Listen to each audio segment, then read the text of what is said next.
call her during the year, you know. So we just talked last week after our last Zoom. Oh, nice. Yeah, yeah. But she's a very good person. Yes. All right, well, let's get started. As coaches keep rolling in, I see Steve Yang, Brian Rosario. Welcome, you guys. Martin Pizanin, who I worked with at UCLA. Welcome. I'm going to introduce my co-host here with over 4 decades in the game, an assistant on 2 national championship teams, successful as a head coach at UC Irvine, taking them to their only NCAA tournament appearance, USA basketball and professional basketball coach. She also served as secretariat for the competition for women's basketball for the '84 Olympics. Our resident legend and snack and music expert, Colleen Matsuhara. Okay, welcome everyone, especially the ones who are Zooming in for the first time or maybe in a while. I want to welcome you to our Growth Mindset Zoom. I'm excited about what Tricia Cullop, our speaker, is going to tell us, but this is our first Zoom since the women's Final Four or the men's Final Four also, but our Final Four was so scintillating and exciting. It had me cussing, screaming, jumping up and down from my couch. So I could just imagine what happened if I were there. Hey, Ebony. But congratulations to Tara and the Stanford Cardinal, and also congratulations to Adia Barnes and her Arizona Wildcats for really providing a heart-stopping final there. And they both had great seasons. I know that Tara not only won the national championship with her team, but she also was Naismith Coach of the Year, and she broke the record for all-time wins for women's collegiate basketball win. So it was a very rewarding year for her and her staff. So congrats to her. I want to just review for all of us what the growth mindset means. It's when you have a growth mindset, it's the belief that intelligence can be developed, that the brain is like a muscle that can be trained, and it leads to a desire to improve by embracing challenges. So it's not just our abilities and talents that bring us success, but whether we approach them with a growth mindset or a fixed mindset. So that's sort of been the theme of a lot of our Zooms. I always start off here, and I'm going to start off with my 2 snack tips of the day. So the first one I have here is courtesy of Helen, who referred me to this. This is Trader Joe's organic peanut butter sandwich crackers. I know my backman, I should have gotten rid of it, but I went and bought a box of it. I had to open it. They're just little snacks like this, bite-sized pieces. Delicious. When Helen got hers, she said she ate half the box. Helen, by the time this Zoom ends, I'll be right there with you. My second snack tip, I also found at Trader Joe's right at the checkout counter. It's dark chocolate almond butter cups. So instead of peanut butter, hey Fred, instead of peanut butter, it's almond butter. And I'm telling you, when you open this, they have hops. They will hop right into your mouth. They're delicious. And it's dark chocolate. So it's good for you. Wink, wink. All right, my music tips for today. And I appreciate that I'm just coming off a victory over Sweet E Halliburton when we had our DJ Zoom off. Ooh. But my first CD, now I went back in time here. This is Shaka Khan, Epiphany. And there's a lot of her classics on here. The first track is Ain't Nobody, which we all know that song. I'm Every Woman. And also, because Tricia is going to give us a lot of nuggets, Tricia, this song is for you. Tell me something good. So you're going to tell us a lot of good things here. So if you just hold on a minute here. So she's going to set our stuff on fire. And then my next music tip is another oldie, Brenda Russell, that you may know. She sang Piano in the Dark or Get Here. And they're both classic R&B songs from 1988. And the song that I dedicate to all of you is that you all took time to get here on the Zoom. So this song is for you today. Hold on one second here. So my 2 music tips for the day and the 2 snack tips, okay? But today, our women's basketball history lesson. Because Tricia has just finished her term as our Listen in if that's okay. as president of the WBCA, I just want to give a very quick background about the WBCA itself. I hope everyone is a member of the Women's Basketball Coaches Association, but it was formed in 1981, and many of you weren't even born yet, but there was an Olympic sports festival held in Syracuse, New York, and the word got around to the coaches. I was there, and they all said, hey, let's form a coaches association. We didn't have one before then. So we met in a hotel conference room, and there were people like Jill Hutchison, who at that time was from Illinois State, and 3 future Olympic coaches came to that meeting. The 84 coach, Pat Summit, the 88 Olympic coach, Kay Yao from North Carolina State, the 1992 Olympic coach, Teresa Grant, who was then at Rutgers, and other coaches, Vivian Stringer, who was at Cheney State at that time, Sonja Hogue, who was at Louisiana Tech, later went to Baylor. I was there also, but we talked about forming a coaches association. So in the fall of 1981, September 1981, our association was born, the WBCA, and Betty Janes, who has since passed away, but she was our very first executive director. She was the current coach at that time at James Madison, so she retired to become our executive director. And our association started off in a very small little office in Wayne, Pennsylvania. It was a media place called Telraw Productions, and the guy there, William Orr, he offered to let Betty set up her office in part of his studio. The first president of the WBCA was Dr. Jill Hutchinson, and when she first took over, it was only 1-year term. So she served from 81 to 82, but she was so good, and she probably liked it that much, that she had served 3 terms as our president, again in 84, 85, and then 91 and 92. And it goes so on down the line until Tricia was our 28th president. Is that right, Tricia? Are you the 28th president? I don't know that, Colleen, so we're gonna have to dig that up. I think you are, but some other notable names. The 5th president, 86, 87, was Lynn Dunn from Miami, who is a legend and has talked on this growth mindset. The late Kay Yao was the 10th president from 90 to 91. Our first male president was the 12th president, Jim Foster, who was then at Vanderbilt, and he served from 92 to 93. And then it switched to a 2-year term, which I'm sure you were glad it went to 2 years, Tricia, right? With the 17th president was in 1997 through 99, Carol Alfano, who was then at Mills College. Other names that are still active in our 21st president, 2005 to 2007 was Doug Bruno from DePaul. 2009 to 11 was Gino. He was the 23rd president.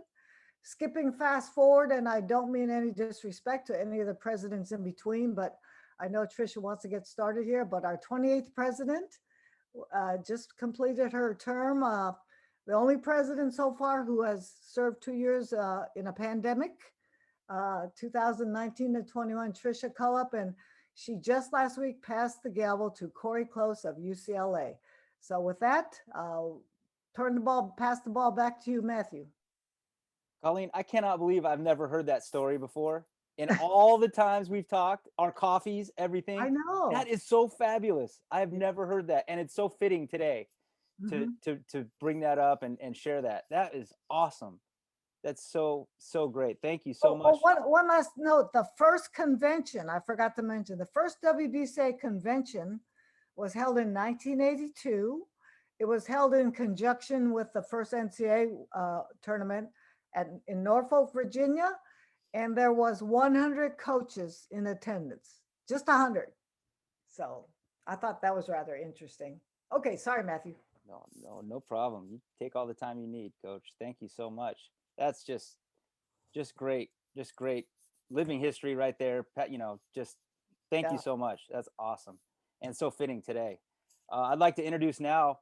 I'm just so thankful and honored to have this next guest She's just dominated the MAC in her 13 seasons at Toledo. She's won 87 87 of 113 home games, if my math is correct. That's 77% of her MAC home games.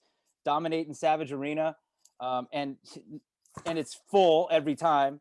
It's just unbelievable the job Coach Cullop's doing up there. 2 MAC regular season titles, 2 championship game appearances, 4 MAC West Division crowns, 30-17 record in postseason play. And it just gets better and better. Academically, 20 Toledo players have been academic All-MAC.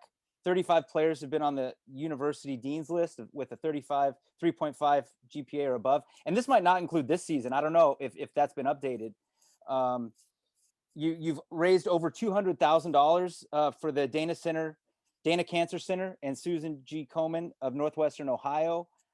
Your work in the community is just something to be emulated by every coach. You just do such a fabulous job there. You build such an excitement in the community. You do everything right, and you do it all the right way. And I just can't express how thankful I am to have you in the game and for everyone to look up to. And I'm just so humbled and honored to have you here, Coach, to share with us today. Thank you. I appreciate you having me. Mark's been filling me in on what a wonderful group this is. And so, and it's fun to reconnect with people like Colleen that I don't get a chance to talk to very often. And so it's great to be here. Now, I know, I'm sure everyone's got a ton of questions. I'll just lead it off and start us off on kind of a trajectory. Before we get to the WBCA stuff and the contemporary stuff, I just wanted to kind of rewind and talk a little bit about your early years growing up in Indiana and being just Mrs. Basketball. I'm not going to embarrass you with any of the old photos, but tell me about coming out of high school and then going to Purdue and playing for a legend there. Well, I grew up out in the middle of nowhere. My high school is in the middle of a cornfield. My graduating class is 100. And so going to Purdue was a big deal for me. Driving in busier intersections was a big deal for me. But the biggest reason why I wanted to go there is because of Coach Dunn. And I know you all have heard from her. Once I understood her Southern accent, it was all downhill from there. But she's a great coach. She's a great human being. And, there's a reason why so many of us got into coaching. I think she inspired a lot of us, not only to be great players and also great students, but also to give back. And that was really instilled in us from the beginning. And it's kind of neat because even on the men's side, Matt Painter and I are the same age, who's at Purdue now, and Brandon Brantley, who's his assistant. And I could go on and on. There's a lot of us from that era that went into coaching. And I think it was because it was such a special time. And from what I understand, you still keep in touch with Coach Dunn, and she's a mentor of yours, and you talk to her on occasion about different challenges in your life. She's on that bat phone for me when I need something or a hotline. It's nice to have somebody who's a Hall of Famer that has been through everything, that you can call and just say, hey, am I crazy when I think this? Or reaffirm something that you feel very strongly about. Should I go into my AD's office today with this? And she can talk me down or encourage me. And it's nice to have somebody that's been in those shoes. But, I'm very thankful too, because even before that, I had an incredible high school coach. He and I are very dear friends today. He is coaching at another high school still. He actually went from my high school that's about 100 that graduates to one that graduates 25. And he's still going to state tournaments. I was very, very lucky at a young age to be around some pretty incredible people. Who was your high school coach? Rick Marshall. Colleen, you might remember him. I don't remember him. If you saw his face, I bet you would. Okay.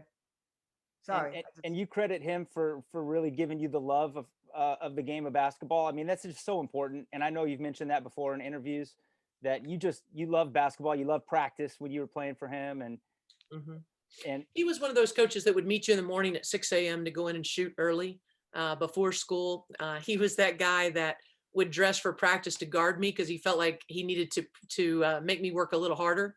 At the time, I didn't always think it was the greatest idea, but he made me work a lot harder. He would either guard me or he'd put 3 people around me in practice because we didn't have a lot of height. And so games were a lot easier when we finally had 5 people on the floor instead of 8.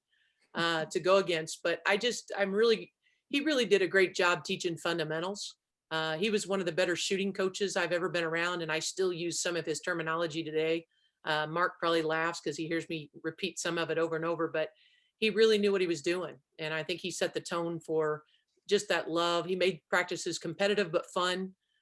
He made us enjoy getting together every day, and even made sure that he stayed in touch with us throughout the day while he was teaching. That's awesome. Now, after your playing days at Purdue, where you were team captain and you had multiple runs in the NCAA tournament, tell me about your decision to go into coaching and how that evolved and where your first opportunity came from. I was one of those people who went to college, and when I first went, I thought I wanted to go into computers. I went into computer science, computer technology. I thought that was the way I was going to go. But the longer I coached, or the longer I was in college and around basketball, I just kept thinking to myself, I don't want to be away from this. I tried out elementary education because that's what my mom was. I switched my major 4 times in 4 years and still graduated on time. My last major was communication. And that was probably the one that actually helped me the most with getting into coaching, because you think about it, what do we do every day? We're writing, we're being persuasive with recruits, we are talking to media, we are selling our program and marketing. So all those things we were doing in my classes. And so it also gave me a respect for all those media people that we come into contact with. I understand the deadlines that they're trying to meet because I interned at the local TV station in college for 2 years. So I had to do those deadlines and I had to write those scripts. And so I'm very, I bend over backwards to try to help them. And I think that's also helped us get more coverage throughout the years, because we cater to them. I want them to look forward to coming to our games and know that I'm not going to keep them waiting for a half an hour after the game to get a story. They're going to get it right away. We don't go to the locker room after games. We meet with the kids for about 30 seconds at mid-court, and then I go to radio, they go to media, and then as soon as the kids are done with media, I head down there and finish it. But then my players are happy. They go up in the stands, they thank people for coming, and they meet a lot of our not our alums, a lot of our boosters. We've been averaging close to 4,000 people a game for a while. And so they can go up and shake hands with people that may be a future employer, maybe as an alum. They can tell them to hang in there if they've had a rough shooting night, or to stay humble, because maybe they've had an incredible night, and to remind them to thank their teammates for the passes that they got. But what's also nice about this is our parents love us because they get to spend time with their kid right away. So if they want to go eat, they're happier if they've driven 3 hours to come see their daughter. Now maybe they can sneak in a half an hour, 45 minutes with them before they have to get on their trek back home. So I go home right after that and watch a lot of film and get ready for the next day. And then I get to bed earlier. So it's all a win-win, because then I don't say something that's wrong. Tom Collin, who was my assistant coach in college, when he was the head coach at Colorado State, gave me a great lesson. And I noticed that when he was coaching Becky Hammond at the time, and we had just beaten the Toledo team when I was at Evansville. So we beat Toledo, who was ranked. And then the next game we got beat by Colorado State pretty handily. And I noticed he was out of the locker room like in 5 seconds while I was in there for a half an hour. And he said, "Tricia, why are you spending so much time in the locker room?" He's like, "You can fix all that tomorrow." He goes, "But look at all these fans. They couldn't wait for us to get out here." And I never forgot that. And so we handle post game that way. And I'm sure a lot of you probably do the same, but it's really helped us grow our fan base, because our kids are growing relationships. Their families are happier. I'm happier because I get to the film, which is what I really want to get to. And that's what went right or what went wrong, and clipping out things so we can watch it the next day. I've heard that's how you guys do it. And it's just so unique. And so it's really great to hear how you describe it. That's phenomenal. So going back to the question, how did you get your first crack into coaching? Where was it? Your first assistant job, was it Radford, or did you come out to California? Radford. Radford. I'll tell you, just to back up a little bit, my senior year in college, I took a field experience in coaching. I went for an endorsement. And with doing that, I coached a high school team, McCutcheon High School in West Lafayette. And so I would get up in the morning at 6 a.m. and I'd go to their practice. And then I'd go to my classes, and then I would go to my practice, and then I'd do my homework and go to bed so I could do it again. And I did it every day. And that's when I knew I loved it, because I couldn't wait to get to practice to help those kids. I coached my own throw together club team that we didn't go to all these major tournaments, but I also learned what it was like to be a head coach for a brief moment. And I worked about 13 camps that summer because I wanted to continue to learn from other people and build some relationships that could maybe help me. And one of those relationships was with Lubomir Lakanzak, who's the head coach at Radford. And so when his GA position came open, I applied and I was fortunate enough to get it. And so, I was really, really lucky because he was a very successful coach in the Big South. They had been winning championship after championship, and I got to go be a part of that. And I will always be grateful to him for giving me a foot in the door. And then after that, you came to Long Beach State. Is that right? In California? I did. And I'll tell you a funny story if you give me a chance. Colleen actually helped me when I first got the job there. So when I drove out there, Dallas Boychuk was the head coach. And so she said, Tricia, you've got the job, but you've got to come out here and go through the interview process. So I drove a U-Haul from Radford, Virginia, all the way across country to Long Beach. And I parked around the corner because the committee couldn't know that I had the job. So I was dressed up. I get out of this U-Haul. It's a fine ride for an assistant coach. I get out of this U-Haul. I ran around the corner in my heels, walked into this room, and there's this whole committee like normally you'd see for a head coach interview. It was a whole committee. So I sat down, and Dallas, our head coach, is sitting beside me, and the head of the PE department sitting across from me. And the head of the PE department says, so how do you feel about teaching? And Dallas kicks me, and I said, I love teaching. I had no idea I was going to have to teach. She didn't tell me, wasn't part of the interview. She didn't prep me for that. So then she says, well, how do you feel about teaching bowling? And I was like, she kicks me again. I'm like, I love teaching bowling. I can't wait. And so I didn't know, in part of the California system, a lot of the coaches back then were teaching classes. And so my first job, I had to teach 2 basketball classes. Thank goodness it was basketball, but I called Colleen because I knew she had coached at Long Beach. And I said, what do I do? And Colleen said, I taught bowling. She goes, every time they have a question, you just tell them to read the book. And I said, well, what do I do? What do I do for the test? She goes, the test's in the book, Tricia. She goes, get you a cup of coffee, a newspaper. She goes, you're going to be just fine. And I laughed the whole time because I was like, I hope I don't get assigned bowling. I only did it for recreation. I don't know if I could teach it. But I had over 100 kids in each class that I taught throughout the day, in addition to learning how to coach out on the West Coast. So I had my hands full, but I loved every minute of it. Wow. And then after that, out here at Long Beach, you got an opportunity with Xavier. Is that right? I did. So after my first year there, I had an opportunity to come back to the Midwest. I joked with Matthew prior to this, all of you jumping on, that I probably didn't sell California well. I don't tan well. A lot of people didn't know who I was coming from the Midwest. And so getting a chance to go back to the Midwest was pretty welcome for me. One thing about recruiting that I've found, not that people can't move around, but when you're in your niche, you're in your niche. And I know a lot of people in the Midwest. I have very trustworthy relationships with them. And so it was a lot easier for me to hit the ground running in the Midwest. And at Xavier, I kind of found that niche working for Melanie Balcom, and really learned a lot. She taught the whole Princeton offensive system. We had so many plays. I didn't open my mouth much when I was a first year head assistant coach for her, but I did learn a lot about offensive scheming. And I laughed. She didn't have a playbook. She wrote down a lot of things on napkins. So I had to put together my first playbook so that I could remember the plays. But I did learn a lot from her, and I was very, very grateful. That was a wonderful opportunity. And, back then it was a great, great league. We were in the A-10 back in those days. And so we were competing with, at one time, Virginia Tech, which had Bonnie Hendrickson. For those of you that are on the West Coast, I know you're very familiar with her, and a lot of great coaches in that league. Joe McEwen was at GW at that time, and it was a really good league. And then after Xavier, you got your shot at head coach, right? How old were you at that time?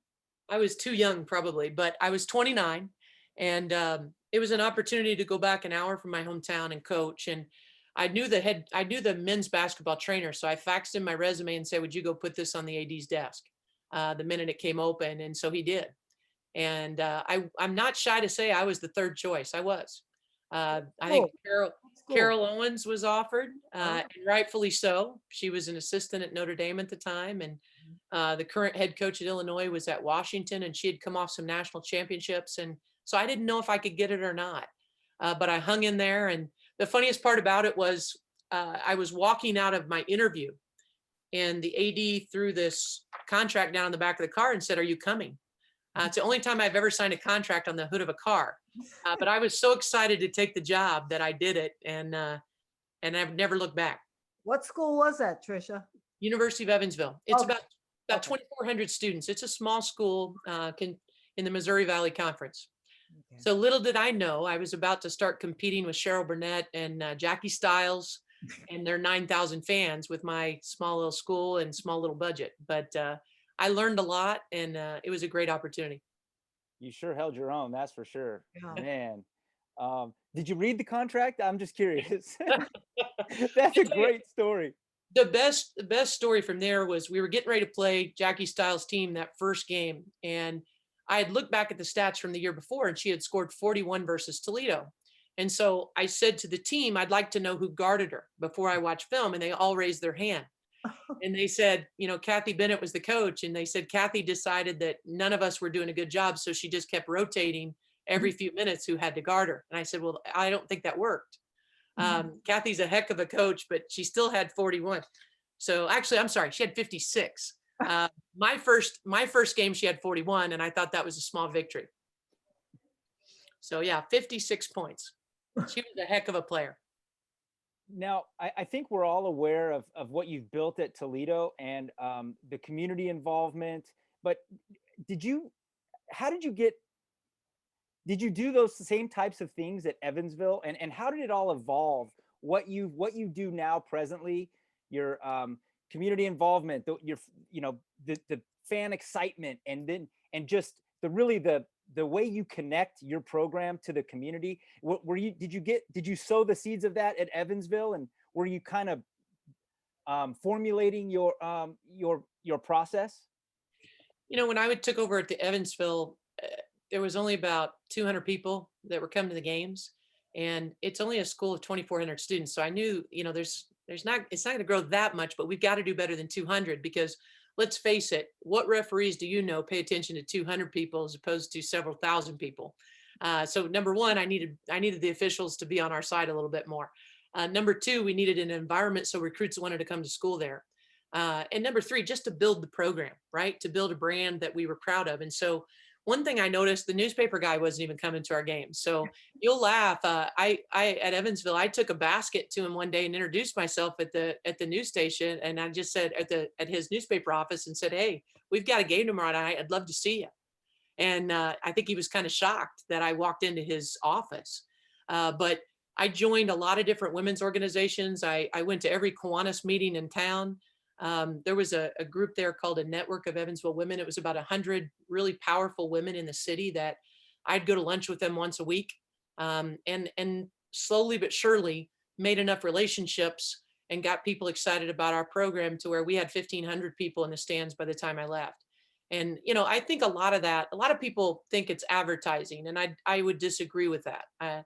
You don't go to a game because you see a billboard on the highway. You go to a game because you know the person on the billboard on the highway. And so I think the more you talk to people, the more you give back and do some community service, and the more they see you that you really do care about the community, the more people want to become engaged with your program. And then your job is, once you get them in the door, is to hook them. They've got to love your style. They've got to love your kids. When people come to our games, they get to meet our kids, because our kids come up in the stands right after the game. If we were in a normal year, I bet you there's at least, Mark, what would you think? About 200 people that tour our locker rooms and stuff before games. There's not a kids group that comes through. You'll laugh when I'm writing on the boards. We have kids groups coming through left and right. That's what my managers do before the games. They're doing tours. So they take an athletic facility tour before the game. We make sure they sit in a prime spot. And then our recruits are coming through too. So sometimes it can be a little bit of a zoo. But it's worth it, because you want those kids to grow up wanting to be a Toledo Rocket. We want to have a relationship with them, and we want their parents excited about our program. And so anything we can do to develop a relationship is what we do. And then we do try to target certain organizations that matter to us. There's one called Connecting Kids to Meals in our community that feeds 9,000 kids a day. A former basketball player, posing program from mine, but runs it, and I'll do anything I can to help her. So our kids go down there and package meals and do different things to help them, and then give them tickets to have kids come to games as well. That's awesome. And then moving on to the your tenure with the WBCA over the last 2 years. Talk about how you juggle your responsibilities with the WBCA with your program and maybe some of the challenges that are there. I mean, I've seen, you know, Corey has a million things on her plate, and she hasn't even been the president yet the last couple of years. You know, I can't even imagine. I mean, can you just talk a little bit about how you're able to do it?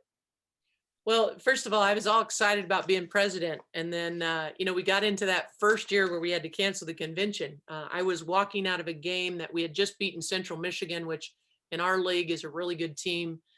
And I got a call from Shannon Reynolds at the WBCA and said, Tricia, I need you to get into a TV station and cancel the convention. And I'm like, what? So I raced back to the arena to find some place that we could do that. There's things that come up like that. Now, obviously, we hope these type of things don't come up all the time, but I will say this: it wasn't the last 2 years. I wouldn't have envisioned this when I thought this presidency was going to happen. There was a lot of other initiatives that we were going to try to get to, but I think we all reach times in our life that you've just got to stop and pivot and do what's most important. And the one thing I will say about the WBCA is that Danielle Donahue, we're in such good hands.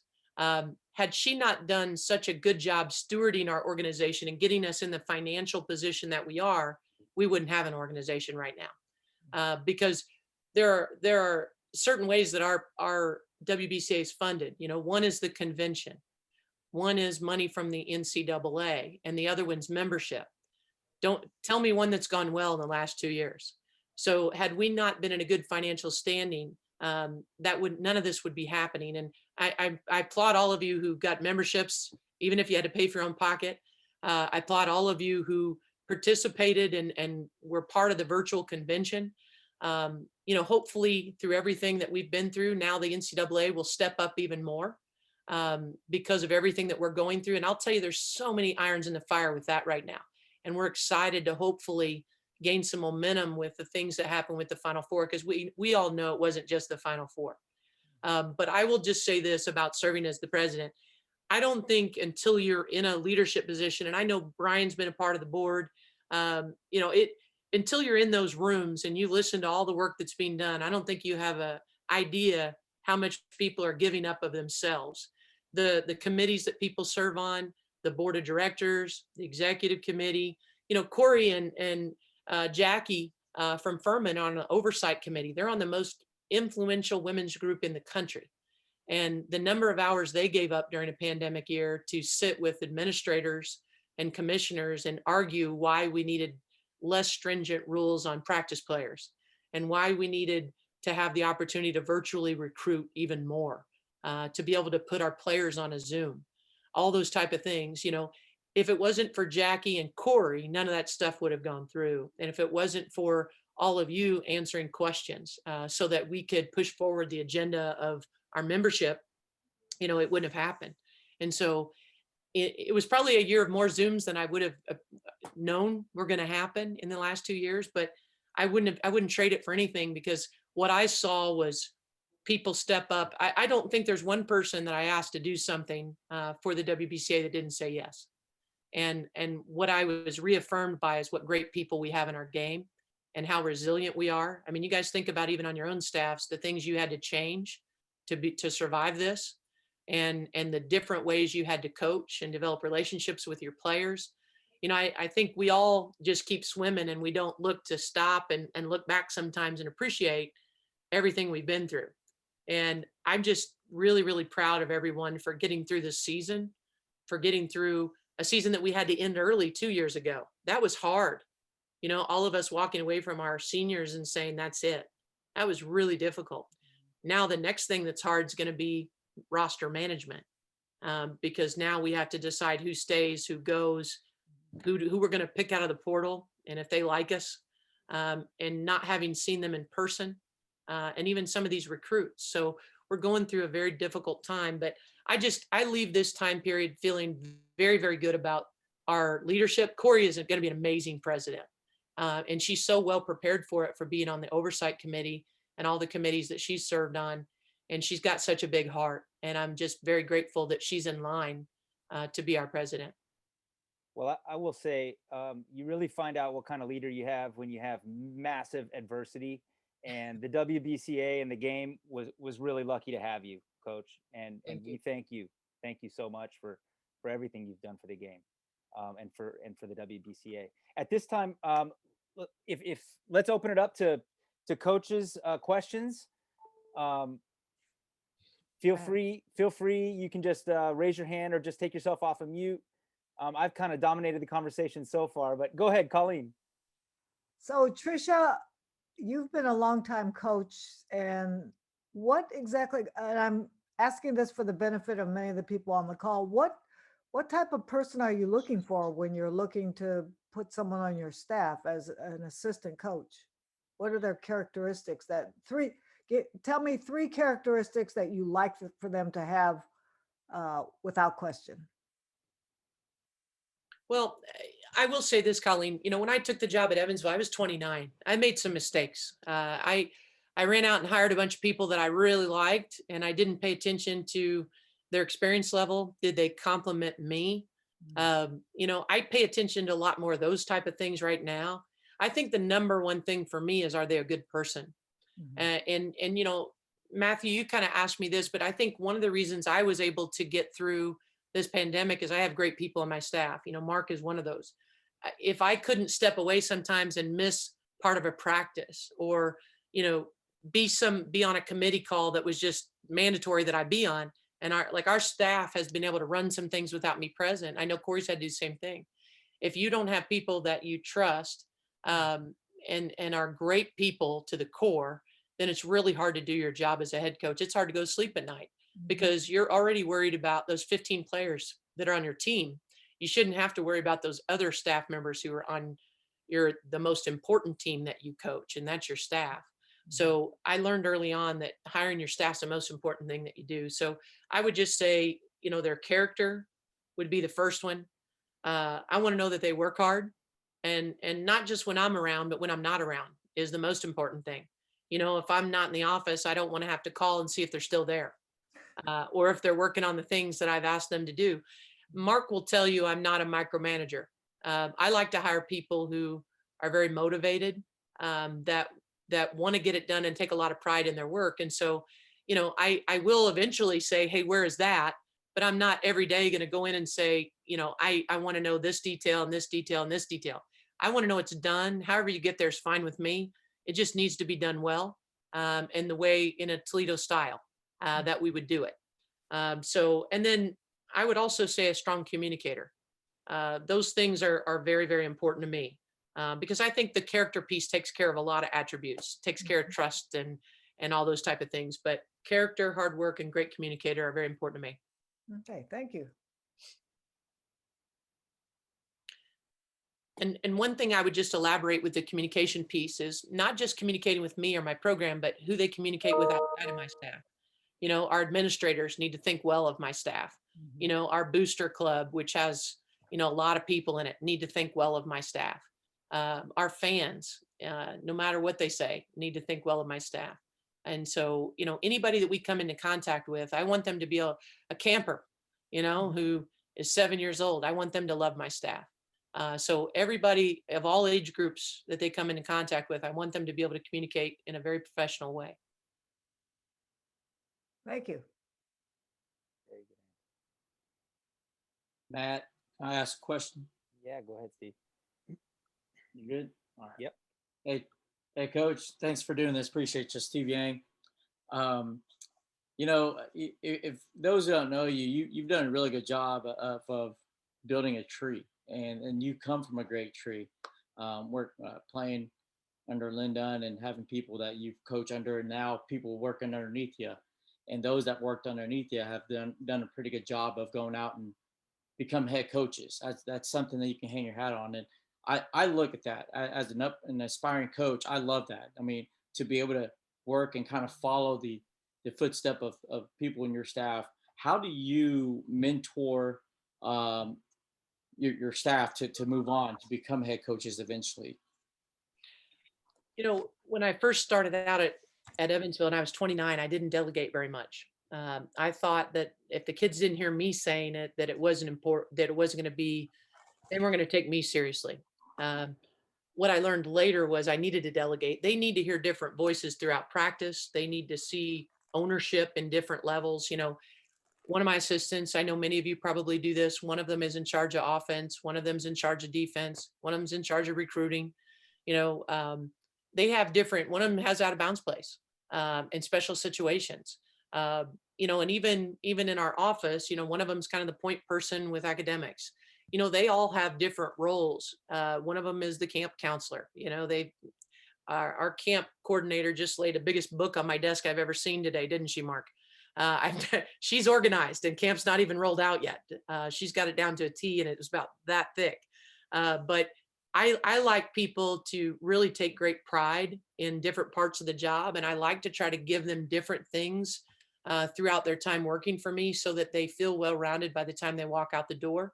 And even if they can't take it on, I want them to at least do part of that job so they can appreciate it. And so they're not blindsided when they become a head coach. And so I think one of the hardest things for me when I was younger was to give up some of those things. Looking back, I wish I'd have done it a lot earlier because it helps me have more time to spend with the players and to develop the relationships that I want to have with them. And if I was busy trying to be the lead person on every point, there's no way I could get that done. And I think the mistake I made early on was working too hard and hoping everybody would appreciate my work ethic instead of making time for the relationship piece with not only the staff, but also with my players and everybody that I need to that touches my program. I think it's very, very important that be done. And, and the other thing would be is when they get head coaching jobs, I stay in touch with them pretty frequently because I remember what it was like to be 29. And that first year I didn't sleep very well. I had a notepad by my bed, in my car, everywhere because I was constantly thinking of things that I'm like, gosh, I don't know how to do that. What am I going to do about this? And my AD used to laugh because once a week I asked her to go to lunch and answer 25 questions on my notepad so that I didn't monopolize her day. So we'd sit down at lunch and we'd go through all 25 things, and she appreciated the fact I was saving her from 25 different meetings. So, but I do think that I try to prepare them as best I can. There's going to be times that they're going to fail within being assistant at different things, and that's okay. And I'd like for them to make those mistakes now and work them out or succeed really well and feel good about it before they walk out the door. Either way, so they've had those experiences. Real quick, do you rotate the responsibility every year or do you ask your staff what they feel comfortable with and then kind of rotate it that way? I do. Now, obviously, it's tough because there's certain things that are going to be like Mark is our recruiting coordinator. He is the best at that job on our staff. And so I'm not going to rotate that job from him. He might be stuck with that. And I think he likes that. He thrives in that. But there are other duties that we have changed over, or at least said to the staff, hey, is there any other part of this that you'd like to do? I had a guy that was not on my full-time staff that wanted to do scheduling. So I gave it to him. And then he really quickly said, I don't know if I want this anymore. And I said, hey, you asked for it. So I'll help you through it, but you're going to do it because you asked for it. Once we div him up, it's yours. And so the next year, then we can divvy him up again. And so it just depends on who's successful at what, but also who wants the experience at those different duties. And so, scheduling's one that we'll divvy up. Academics is one we'll divvy up. We have some fundraising things that we do as well. Our university doesn't pay for foreign trips, but we raise the money for it. And so we do a couple different fundraisers in a normal year to raise the money for that. So I'll have assistants very involved in that as well. But we have a lot of different things we divvy up. And some of it is even just, I try to give them opportunities too, to go speak in front of our booster club, to go be on the radio, to do the pregame radio show. I want them to be used to answering the tough questions. Once a week, we have a booster club thing that's on a Monday that I have to go up and answer questions. And I can't be there all the time, sometimes because of WBCA, sometimes because I'm gone recruiting. And I love it when they fill in because it's good for them. It's good to be in the hot seat sometimes. And I always tease them because I think our boosters take it easier on them. How many boosters do you have in your club? I'd say about 300, and they do a wonderful job of recruiting more people. We have dinners with them, usually quarterly throughout the year. They have a picnic kickoff for us, but they're just an amazing group. They're a group that you want to do things for because they love our kids. And, they're the group that wants to have them over for dinner. Sometimes I have to save our kids because they'd probably like them to come every night. But I need to see them as well and get their homework done. But, it's an amazing group and one that we're very lucky to have.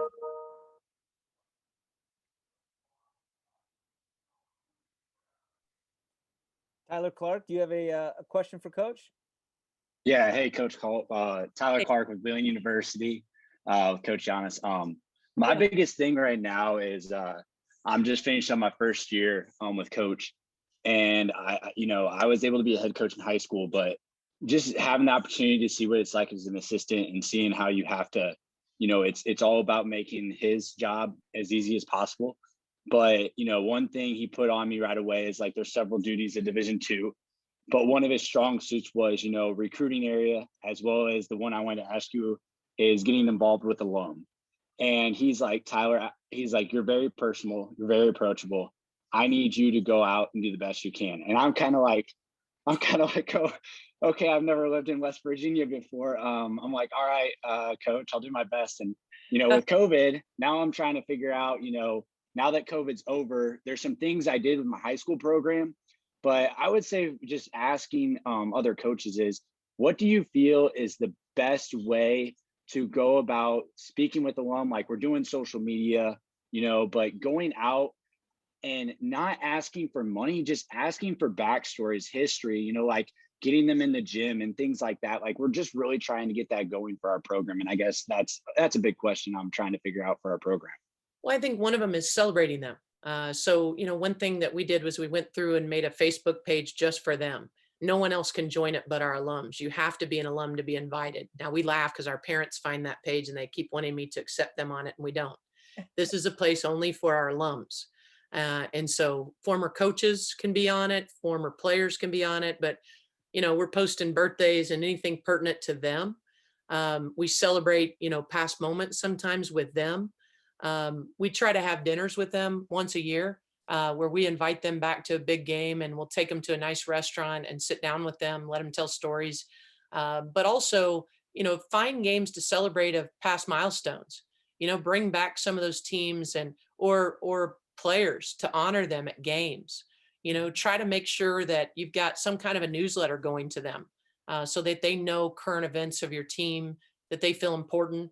I believe on our utrockets.com, there's a way to go in and even find a where they are now page.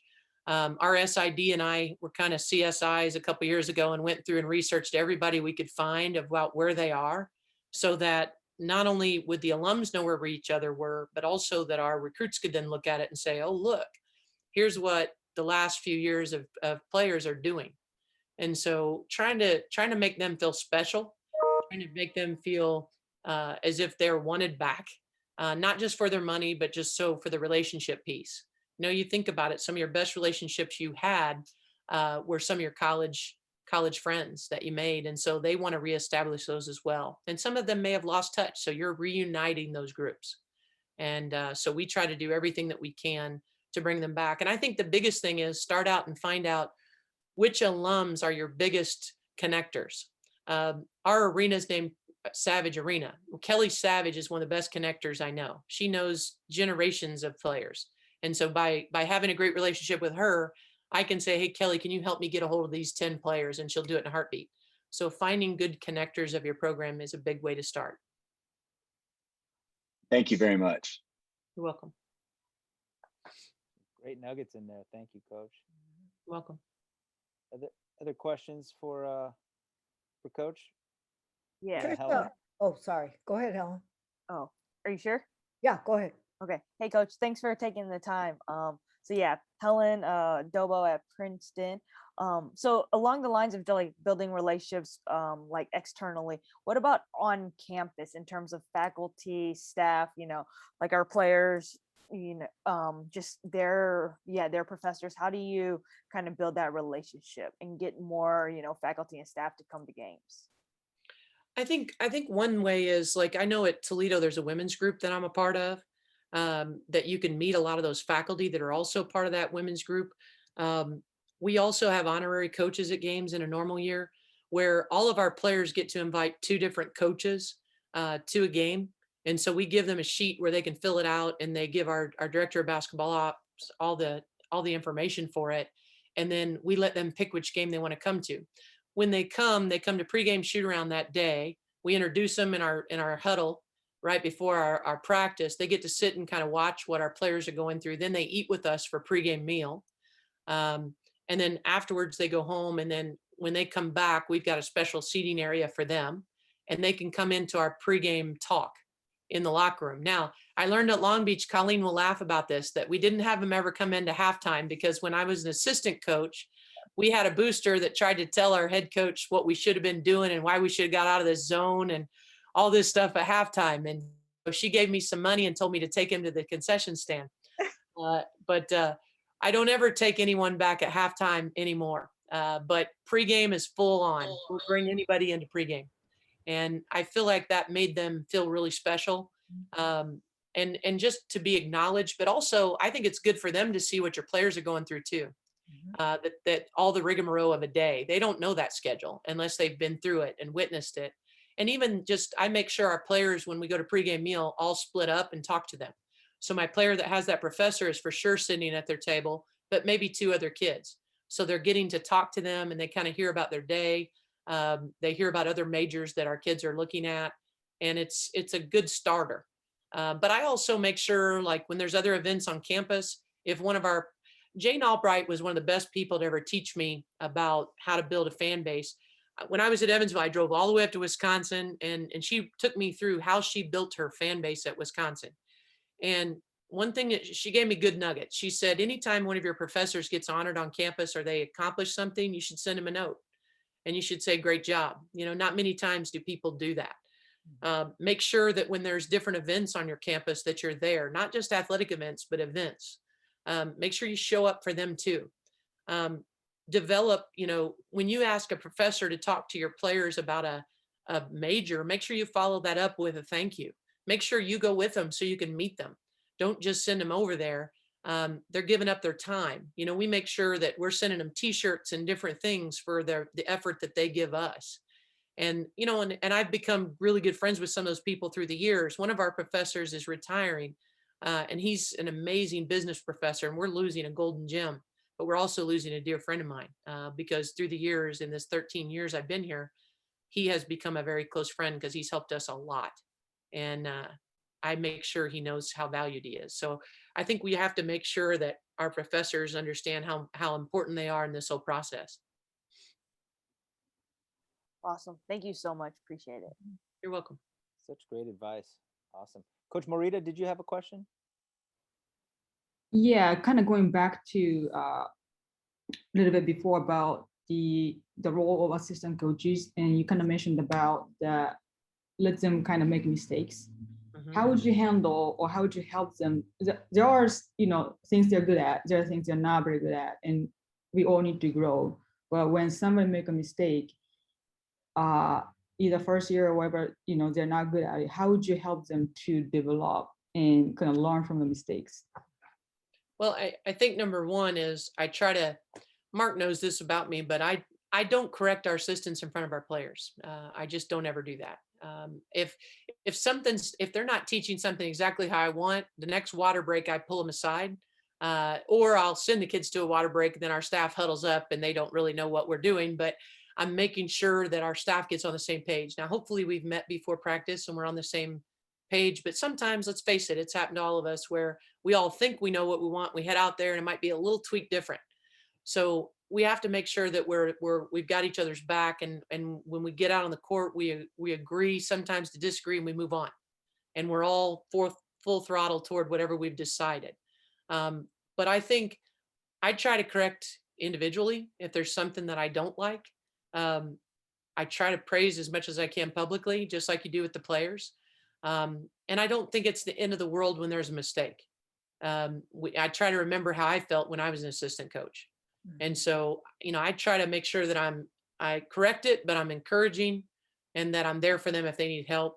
And then the other thing I would just say is to not forget to help them establish a relationship, like with other coaches that can help them. I'm glad Mark's on here. I'm glad he has all of you.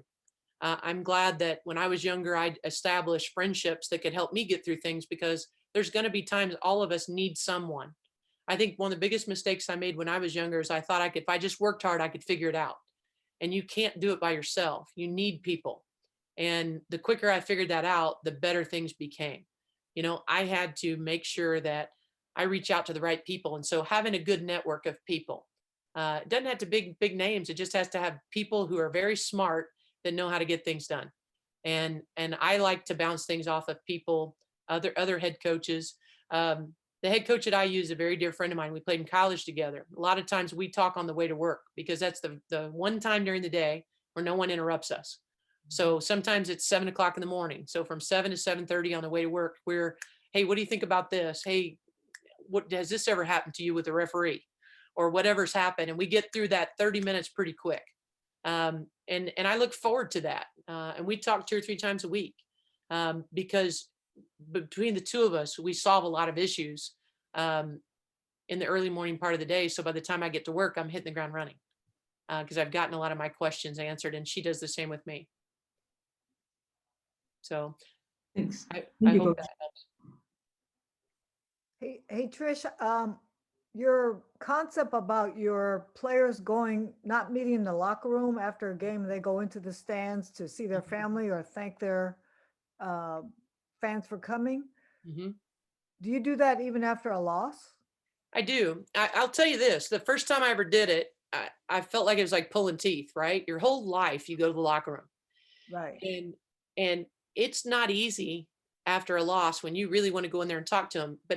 But one of the questions I would ask you, and I'd ask you guys to raise your hand, how many times after a loss have you said something to a kid that you wish you could take back in the locker room? How many of you? I have. Mm-hmm. Or after a win, how many times have you praised somebody, then you watch film and you're like, ooh, it wasn't nearly as good as what I painted it out to be? Yep. Because she may have scored 25, but man, she gave up 35.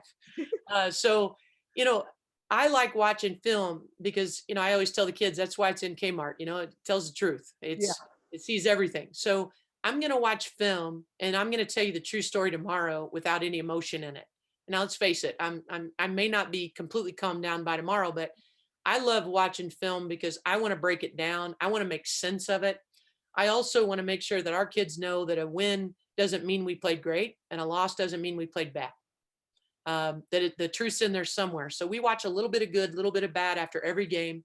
I try to break up a little bit of film just so we can get better, because there's always room to get better. And I don't want them to ever be satisfied, but I also don't want them to ever be defeated or deflated after a loss and think that it's all over. So they're going to see me point things out no matter if we win or lose. So does your staff go into the stands, or you don't meet with your staff till the next day after all of you have individually watched the game? Well, our staff will eventually catch up with each other in our offices. I'll be honest, I've never made that a rule. It just kind of happens. Yeah. But again, our normal thing is, I go straight to radio. Our kids who need to go to media go straight to the media room. I'll go to the media room. While that's happening, all of our kids go straight up in the stands. They divide and conquer. So they shake as many hands as they can. They thank people for coming, and they make sure that those fans feel valued. The really cool thing is we probably, out of those 4,000, there's at least probably 1,500, don't you think, Mark, that stick around because they want to get to know our kids. And then they come back because they want their friend to meet our kids, because they're like, hey, I met Susie last week. You got to meet this kid. She's awesome. And so that's a really cool thing that, again, it was hard for me in the beginning because I was so conditioned. But I will say this, after going through it several years, it is the best medicine in the world to go home and watch the film and take care of it tomorrow, because it's still going to be waiting on you tomorrow. And so there's, if we're in the conference tournament and we just upset somebody, I may run in there real quick and celebrate with them and then run out. But it's never very long. And it's important that we keep it very short. But I like it too, because it means on road trips, we're on the bus quicker. We're getting home a lot faster. And our kids like it, I think, because it's kind of that cool down period, right? After games, no one's stressed or worried about anything. It's everybody's going to relax and we'll wait until tomorrow. Thank you. I got a question. Yeah. So, going with that, like, what does tomorrow look like? So what's like, do you do it like before practice? Is it like a It de- long film session?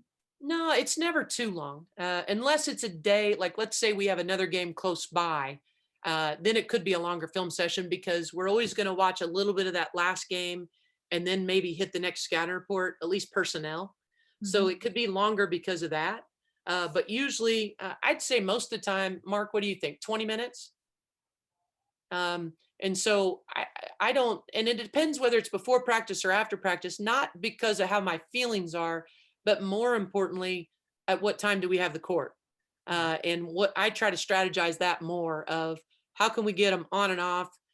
Sometimes I like to practice before we watch it because I just like the kids ready to go when they come in the gym.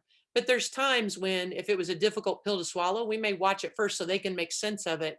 Like, let's say they're devastated because we lost to our rival. I may watch it and say, I'll write a couple stats up on the board, like, hey, we missed 7 free throws. We lost by 1. You know, we got out rebounded by 5. If we could just change a couple things, guys, that's where the victory is. And then we'll show clips of it and then we'll go practice. And it's not a yelling session. It's a how can we get better session. And a lot of times you see them kind of the pressure go off and now we have a great practice because of it. Thanks. That's great. And coach, I'll just ask a quick question.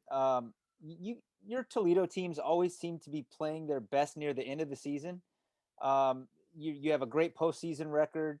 The last couple years in your conference tournament, or you did a really good job at the end of this season, and then the year before you were really dangerous at going into your conference tournament. What kind of things do you do differently at the end of your season? What's your kind of secret to your success in the postseason?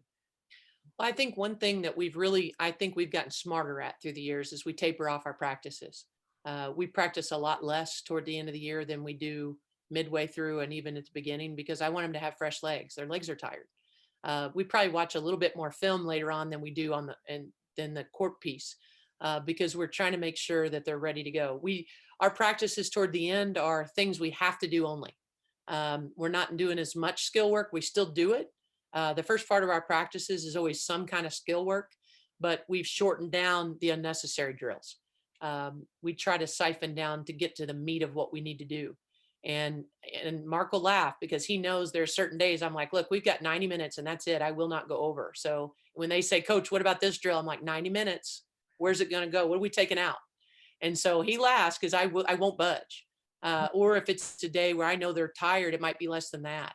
But you know, if you start with where you want it to be and then work backward, it makes you make a lot of hard decisions on what to cut out of your practices and try to keep your kids fresh because you want them excited to see you. And toward the end of the season, your legs are dead. You want them ready to go. And, you know, and I think too, our staff does a great job of figuring out what do we really have to do to get ready for this next team. We don't need to do 5 different drills. You know, maybe our biggest thing is transition defense because they run. So let's spend some time on that today. And then let's review. And then let's, you know, maybe worry about rebounding because that's going to be a big area too. But we try not to have those full encompassing practices that you do early on. And just to touch on let's talk about a typical practice when you're in the postseason. So let's say you're playing in the NCAA tournament or the WNIT and you have a practice and there's maybe multiple games. What are you doing in one of those practices? Are you competing at the highest level, but for a shorter amount of time? Or are you doing it more like a walkthrough type practice? Well, it depends. If it's the day after a game, it might be more of a walkthrough. I mean, I'll be honest, there was some game or some practices this year that were true walkthroughs because we were beat up and we had some kids who were playing a lot of minutes. I actually, for those of you that don't know, we started 3 sophomores and 2 freshmen all year. And so I also knew that a lot of them probably felt like they hit the wall in December. And so I wanted to keep them as fresh as possible. So when we play our conference games on Wednesdays and Saturdays, Thursday's practice was not very hard because I wanted them to be ready to go. And so it was more of some days we actually walked through if I felt like the kids who played a lot of minutes were exhausted and maybe the kids who didn't play as much went a little bit harder. not having practice guys made it a little tougher this year. Mark and some of my other staff got more practice time than they wanted to this year. But I will say that on years that we have a practice team, the kids who didn't play as much will go a little bit more full go on that next day against my practice guys, so they're ready.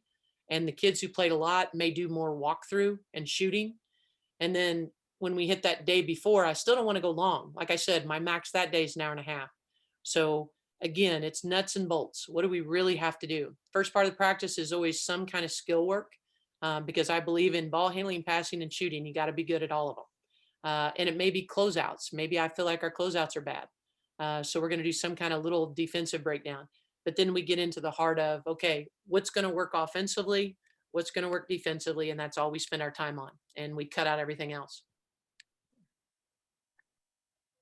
And then out of bounds. I will tell you, I've started to spend a little bit more time, and my staff probably wants more than what I give them, but trying to be ready so that our kids know what we want to do out of bounds and special situation wise. I think we can always do more there. Do you call that out of bounds or does an assistant? My assistant does. Okay. Yeah. Jessie Ivy on my staff is a former head coach. She coached Division II basketball, and that is her area. And every great once in a while, she might hear me chammering over on the side, but most of the time it's her free reign, and she's done a great job. Thank you, Coach. Any other questions for Coach? We're getting right just a couple minutes past 6. Don't want to keep everybody too long. If there's any last questions, go ahead. Matt, I've got a question. Yep. Coach Cullop.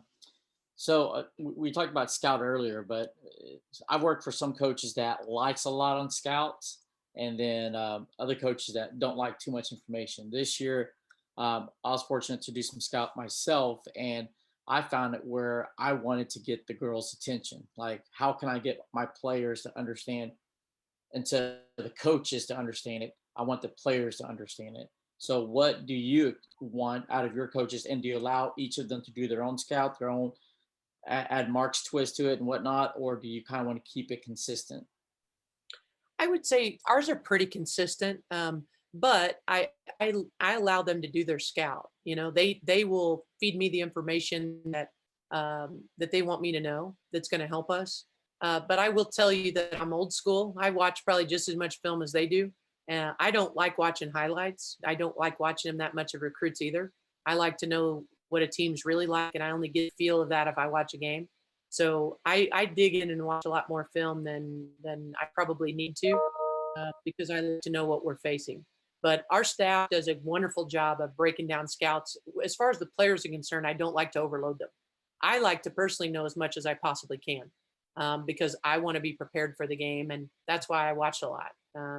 But I do think that our players, you know, I don't know about everybody else's players, but I don't think they're going to remember too much. I do want to make sure that they know about their players that they're going to be guarding, that they understand if they're closing out short or long, or if they're a three-point shooter or not, or if they need to make sure they're rebounding, that they're blocking them out or not. Or if it's a post player and they run like a deer, that they better get back or they're coming out. Those are things that they absolutely have to know for every position that they're going to play. And we do quiz our kids. Our staff does a great job of quizzing them throughout the week to make sure that they understand. And they have our practice guys trying to emulate them when we have them. But I don't like to overload the players, but our staff, I do like us to know as much as possible. You guys ever have your practice players kind of get in scout, or the coaches kind of do a little scout with the practice players too? Yeah, we do. And in fact, you'll laugh. My staff will sometimes watch film with our practice players to make sure they can emulate it. And they really get into it. I love the days when they tell them they can only go left and it's a righty guy and it's ugly. But you know, I really enjoy having practice guys. I actually really miss them. We had a couple that we had toward the end of the year, and that was about it. Mark was one of our practice guys this year.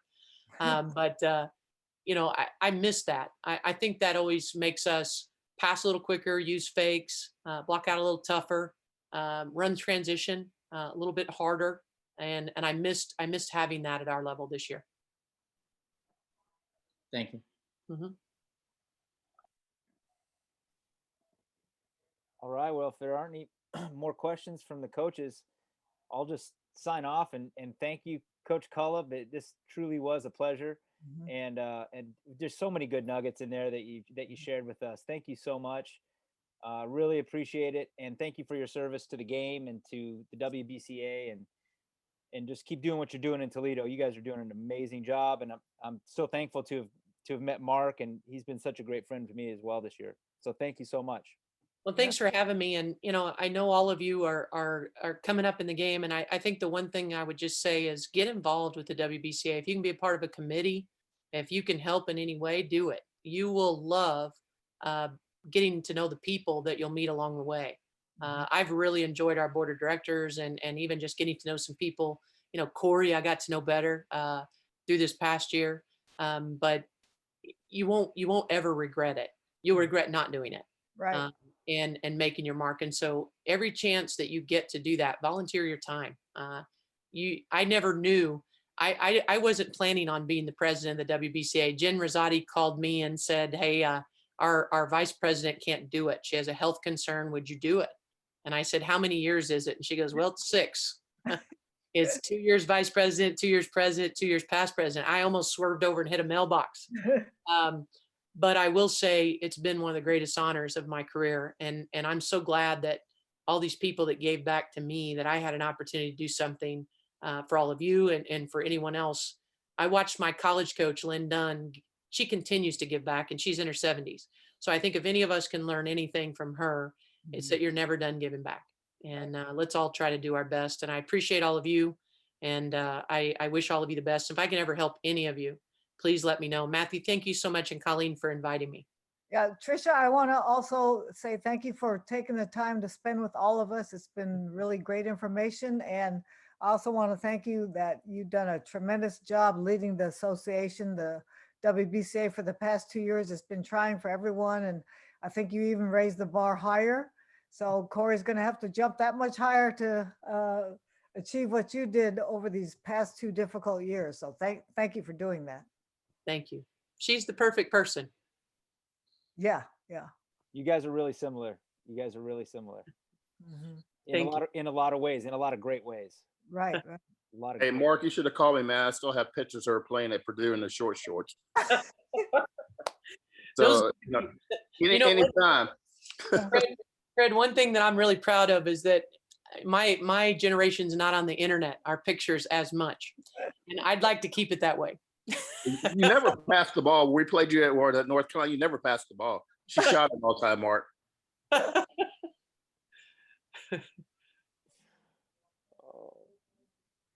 thanks, Fred. So great. Well, I've thank been you doing guys. this too long. Thank you, coaches. And if anyone wants to just hang out and just chat and catch up, you guys are more than welcome to. Coach Cullop, we're gonna not keep her much longer. She's been so gracious to spend time with us here tonight. So, Coach, thank you. Don't feel like you have to stay. Anyone else that wants to stay and hang out and chat, you guys are welcome to be on. And thank you, Coach. Thank you. Thank you, Coach. Thanks, Good luck Coach. with